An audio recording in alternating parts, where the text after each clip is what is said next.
Halo, assalamualaikum teman-teman Duncan Vlog. Apa kabar? Didoain pasti pada sehat keluarga ya. Oke, bismillah teman-teman. Kita lanjutin update dari LC200 untuk AXCR. Hari ini pas gue syuting, kurang lebih sekitar sebulan kurang lagi eventnya akan dimulai. Sekarang tanggal 16 Juli dan mobil ini siap untuk dikirim ke Thailand pada tanggal 30 Juli. Jadi kapalnya akan berangkat tanggal 30 Juli dan insya Allah sampai di sana kurang lebih sekitar 5-7 hari kemudian. Kita lihat ya langsung progresnya udah sampai gimana. Tapi kali ini agak beda, mungkin gue nge-shootnya ini pas lagi jam kerja ya. Jadi mohon maaf juga kalau campur berisik suara lagi pada kerja menggunakan alat. Oke, ini dia teman-teman. Progresnya kurang lebih udah seperti ini. Nah sekarang nih, walaupun kondisinya lagi digantung, tapi sebenarnya kalau untuk pengetesan on-roadnya ya, pengetesan yang aspalnya itu udah dilakuin kemarin teman-teman. Tapi pengetesannya 2 kali. Yang pertama udah, masih yang jarak deket aja. Buat pengetesan yang on-road kedua, insya Allah di besok, untuk jaraknya yang lebih jauh lagi teman-teman. Oke, pertama gue pengen ngomongin buat mesin dulu teman-teman. Jadi sebenarnya kemarin video terakhir waktu kita kasih update mobilnya itu udah ganti bagian pintu, fendernya dan lain-lain pakai karbon ya. Kombinasi ada yang karbon, ada juga yang fiber. Sebenarnya setelah itu sempat sejenak berpindah ke bengkel mesin, tepatnya di bengkel Autodyne Pasar Baru, untuk mengubah bagian mesin atau merombak bagian mesin. Jadi mesinnya tetap sebenarnya 3 URFE-nya dipakai, tapi udah di refresh bagian internal semua dan menggunakan bahan yang lebih heavy duty-nya, yaitu yang bahannya forged teman-teman. Jadi cc-nya kan tetap 57. Terus kalau kita ngomongin dari spesifikasi internalnya dan bagian lain, itu kebanyakan masih standar. Paling yang ngebedainnya itu sekarang untuk sistem exhaust-nya udah diganti dari mulai header sampai ke knalpot. Nanti kita akan lihat ya. Cuma yang jelas jadi ya di bagian mesin selain refresh, habis itu untuk bagian electrical juga boleh dibilang dirapiin plus di upgrade. Kayak ini kalau teman-teman lihat ya, si akinya sekarang pakai 2 buah kanan kiri, dan ini pakai akinya jenisnya yang lithium teman-teman. Keluarannya dari Braille battery. Ini salah satu aki yang sempat gua coba juga untuk nge-wins, dan ternyata surprise juga ya, oke juga ya, karena dia CCA-nya cukup besar teman-teman. Ampere besar, cc besar, dan boleh dibilang agak overkill juga ya sebenarnya ya. Tapi itu dia, sekarang kita penasaran nyobain juga si aki ini kalau dipasang untuk di mobil rally teman-teman. Berikutnya nggak kalah penting itu adalah cooling system, karena kalau kita ngomongin untuk jarak ribuan kilometer, yang paling penting itu sebenarnya nomor 1 adalah mobil yang reliable. Jadi secara endurance-nya oke, secara endurance-nya tuh bisa bertahan lama ya. Karena untuk dipacu ribuan kilometer, kayak misalnya di AXCR yang tahun ini, itu totalnya 2000 km sepanjang seminggu teman-teman.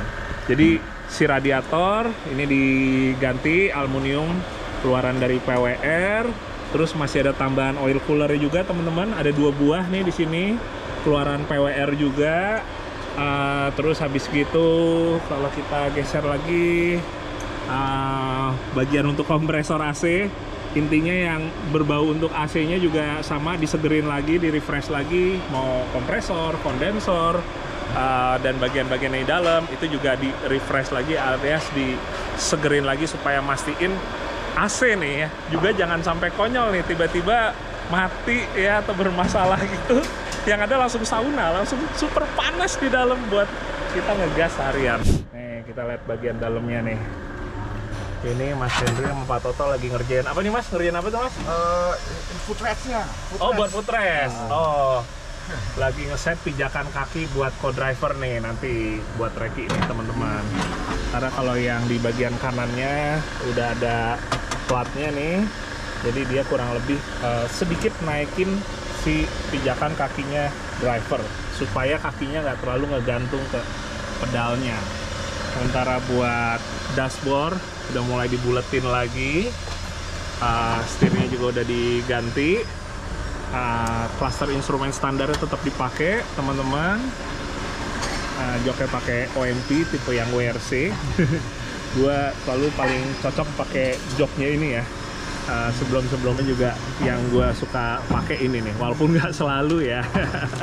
Sementara seat beltnya, ini seat beltnya adalah seat belt 6 titik, 1, 2, 3, 4, 5, 6 yang ke bawah. Kemudian buat bagian jendelanya, ini yang aslinya kaca double glass, sekarang udah diganti menggunakan polikarbonat. Ini polikarbonat ini emang kadang-kadang kalau orang awam bilang ini ya akrilik ya, mika gitu. Sebenarnya kan jenisnya juga banyak teman-teman. Jadi kalau kita tahu kayak mika yang biasa itu ya, dia itu boleh dibilang sebenarnya tidak se-safe atau tidak seaman kalau kita menggunakan polikarbonat. Kalau mika, dia saat pecah tuh bisa jadi tajam-tajam gitu teman-teman. Tapi kalau yang seperti ini jauh lebih aman dan jauh lebih kuat juga. Walaupun ini hitungannya tebal banget juga enggak, ini sekitar 3 mili, tapi dia lebih aman dan lebih kuat. Yang gue tahu dia kelemahannya ya, kalau kena sesuatu yang suhunya dingin banget kayak misalnya es batu gitu, baru tuh dia istilahnya menemukan kelemahannya. Tapi intinya kalau untuk balap biasanya pakai polikarbonat. Nah ini juga bedanya kalau yang di driver sama co-driver, dia dipakein ini jendela lagi. Jadi jendela ini kurang lebih buat kita ngebuka, ngasihin misalnya kartu kontrol ya, kartu waktu kita saat kita start atau finish rally. Nah, dan bisa dibuka tutup seperti ini. Hehehe. Kalau si door trimnya diganti plat aluminium aja. Ini ada pegangannya buat narik, buat nutupnya. Handle dalamnya jadi sederhana teman-teman. Yang penting fungsional aja. Jadi udah nggak pakai handle mewahnya mobil ini lagi ya. Handle mewahnya cuma yang di bagian luar sini. Nah, hehehe. Dan masih ada tombol ininya lagi, walaupun udah nggak aktif ya. Berikutnya kita akan ngebahas untuk ban dan velgnya nih. Kalau bannya tetap sama dengan sebelumnya, yang tertempel itu pakai BF Goodrich yang AT atau yang KO2 ukuran 285/70. Sementara untuk velgnya sekarang udah beda nih teman-teman. Kemarin kan waktu kepasang sebelumnya itu Brad Wheels yang tipe Windrace S. Kalau sekarang ini adalah tipe yang full race Dakar teman-teman. Dan sebenarnya ini adalah velg yang menjadi velg di mobil ini ya. Kalau yang kemarin tuh velg yang boleh dibilang cadangannya, tapi yang utamanya pakai yang Dakar ini. Karena secara keseluruhannya lebih memperlihatkan sebuah mobil rally raid ya. Menurut gua style emang rally raid banget nih yang full race Dakar ini teman-teman. Dan ini ukurannya sebenarnya sama kayak yang sebelumnya, diameternya 17, lebarnya 8. Tapi yang gue suka sebenarnya Brad Wheels dia termasuk open banget dan welcome banget sama yang namanya permintaan spek custom. Jadi ada semacam Brad custom experience yang gue rasain, dimana mungkin kadang-kadang kita punya spek khusus yang kita pengen di sebuah velg, tapi susah gitu nyarinya ya. Nah di Brad ini ya syukurnya mereka nerima gitu. Kita misalnya bikin spek yang cukup spesifik sampai ET-nya itu misalnya 3,5 atau 6,7 misalnya, dan lain-lain itu bisa. Nah makanya itu yang gue suka, kita bisa dapetin fitment yang benar-benar perfect gitu, yang benar-benar sesuai sama inginnya kita gitu teman-teman. Jadi yes, ini dia velg yang akan kita pakai balap nanti. Geser ke belakang. Nah, ini pas lagi dibuka bannya jadi bisa ngelihat kurang lebih kayak gimana suspensinya teman-teman. Kemarin sebelumnya emang udah terpasang king shocknya yang coil over dan juga yang bypass. Ini juga udah terpasang untuk yang hydraulic bump stopnya. Ini mungkin teman-teman belum lihat update-nya untuk si limiter strap. Jadi limiter strap ini buat yang belum tahu, fungsinya untuk membatasi gerak mainnya suspensi untuk turun. Jadi pada intinya dengan kita pakai limiter strap ini, mobil itu turunnya nggak terlalu kepanjangan, nggak terlalu molor banget ke bawah. Jadi dijaga pakai ini.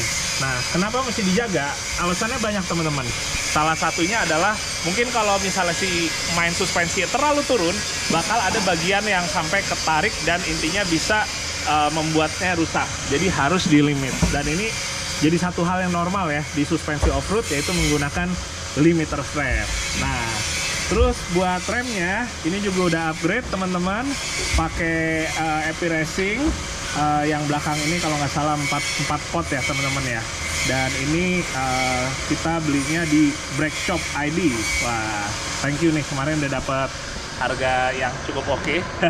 Jadi kita pakai AP Racing di depan maupun untuk yang rem belakangnya.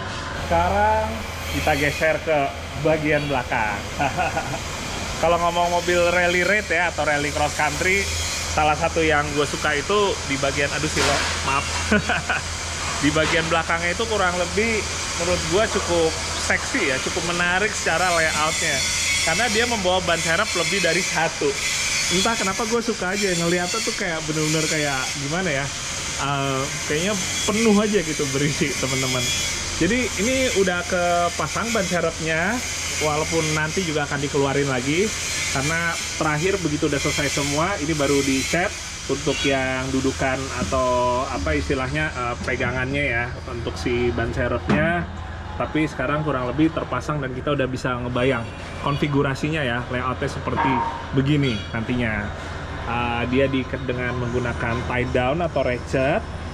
Ini kalau misalnya sekarang udah terpasang, sambil juga kita mau simulasiin dulu kurang lebih gimana untuk pemasangannya nanti, karena akan menjadi satu hal yang boleh dibilang harus diperhitungkan juga, karena kurang lebih gini teman-teman, ini posisi kita kreketnya itu juga mesti pas ya. Kalau kita posisi ngekreketin atau ngencenginnya itu terakhir ujungnya dari sini, posisi kita akan susah gitu.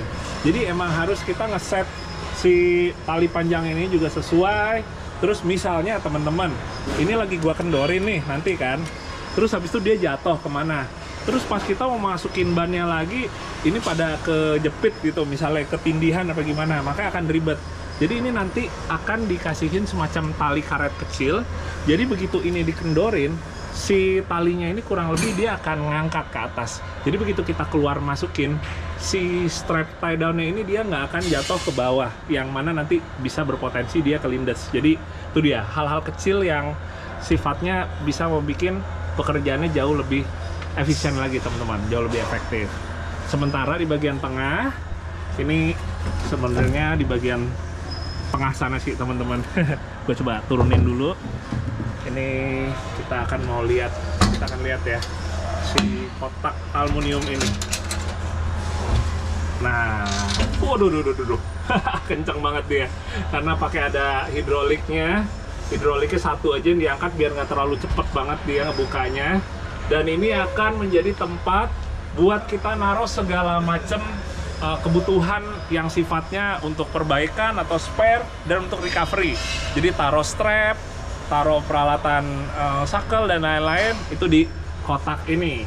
Sementara di sini kan nanti kan ada winch ya yang bisa kita pindahin antara di belakang maupun di depan sana. Pas lagi nggak dipasang nih, lagi dudukan lagi dicat sekarang. Sementara ini tadi jerigennya akan ada 2 buah jerigen. Ini jerigennya akan dimodifikasi teman-teman. Posisinya di sini. Ini sebenarnya udah ada dudukannya semua, tapi lagi dilepas untuk dicat teman-teman. Udah pada di sana lagi pada dicat di bagian belakang. Dia si jerigennya ada 2. Satu ini untuk supply air bersih ke driver co-driver. Yang sebelah sana jerigennya sama kayak gini tapi dimodif untuk jadi air wiper. Jadi kalau kita rally ratusan kilo, rally raid dengan nanti kondisi yang full lumpur segala macam, si tabung air washer yang standar mobil yang biasanya di depan tuh kurang banget.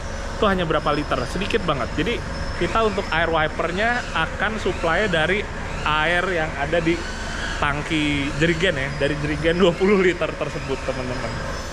Kita intip sekarang yang sebelah kiri teman-teman. Ini kalau untuk yang sebelah kiri ini kebetulan dudukannya belum dicat karena emang masih ngebikin nih, yaitu dudukan untuk ground anchor. Jadi ground anchor ini adalah boleh dibilang sebenarnya semacam kayak angkor gitu ya, anchor ya, untuk dia nyantolin winch di posisi yang nggak ada pohon teman-teman, atau nggak ada mobil lain. Anggap kita di tengah sawah, mobilnya nyangkut, kita winch mau nyantol kemana kalau nggak ada pohon ya, atau nggak ada mobil lain. Nah, kita akan ngebuka atau ngeluarin si ground anchor ini. Nanti dia kurang lebih kayak dipancepin ke tanah, dikuburin ke tanah supaya dia jadi nahan gitu, bisa dicantolin winch itu. Nanti kapan-kapan kita akan buatin videonya ya teman-teman untuk ground anchor. Sangat kepake buat kalian yang adventure, tapi banyak ke lokasi-lokasi yang pohonnya jarang. Jadi winchnya dicantolin ke sini, dikubur ke tanah nih.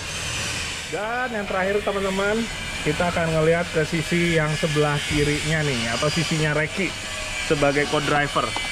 Sebenarnya orangnya ada tapi baru pulang. Gue mau kasih liatin kalau sebelah kiri sini, ini ada panel. Ini nanti akan dicat hitam biar nggak silo. Ini tempat ngeletakin TerraTrip. Ada 2 buah teman-teman. TerraTrip ini untuk menghitung jarak jalanan. Bedanya apa yang atas sama yang bawah? Yang atas ini dia ngukur jalannya, ngitungnya dari GPS. Kalau yang bawah, dia ini ngitungnya pakai sensor roda. Jadi sama kayak cara menghitung jarak kilometer yang ada di klaster mobil ya, yaitu dari putaran roda. Jadi makanya ada 2 di sini. Sementara sebelah kirinya nanti untuk HP atau jenis tablet kecil gitu untuk ngeliatin aplikasi map, itu di sebelah kirinya. Nah, bagian bawah ini udah terpasang foot plate-nya yang buat pijakan kaki, tinggal yang sisi bawahnya sini nih teman-teman. Ya, kurang lebih gitu sekarang. Hehehe. Ya, oke teman-teman. Mungkin sekian dulu untuk update-nya di episode kali ini. Insya Allah di video berikutnya kita akan lihat untuk testingnya seperti gimana teman-teman. Sebenarnya walaupun boleh dibilang apa ya, dalamnya ya terutama ya masih berantakan banget, tapi sebenarnya justru karena sekarang ini banyak lagi yang dikeluarin dulu untuk di finishing dan lain-lain teman-teman ya. Tapi kondisinya adalah kondisi mobil yang kita kemarin udah testing, walaupun testingnya masih baru di on road aja, dan boleh dibilang nggak terlalu jauh juga ya, nggak sampai keluar kota ratusan kilometer gitu. Tungguin aja video yang berikutnya teman-teman. Ya, bismillah, insya Allah lancar sampai saatnya nanti tanggal 30 Juli akan berangkat dari Jakarta menuju ke Bangkok. Sebelum gue tutup videonya ini, gue pengen ngucapin terima kasih buat teman-teman yang udah memberikan banyak support dan doanya untuk gue bisa insya Allah berangkat ke ASCR 2023. Oke, terima kasih teman-teman sekali lagi. Sampai ketemu ya di video The Car Vlog yang berikutnya. Oke, dadah. Assalamualaikum.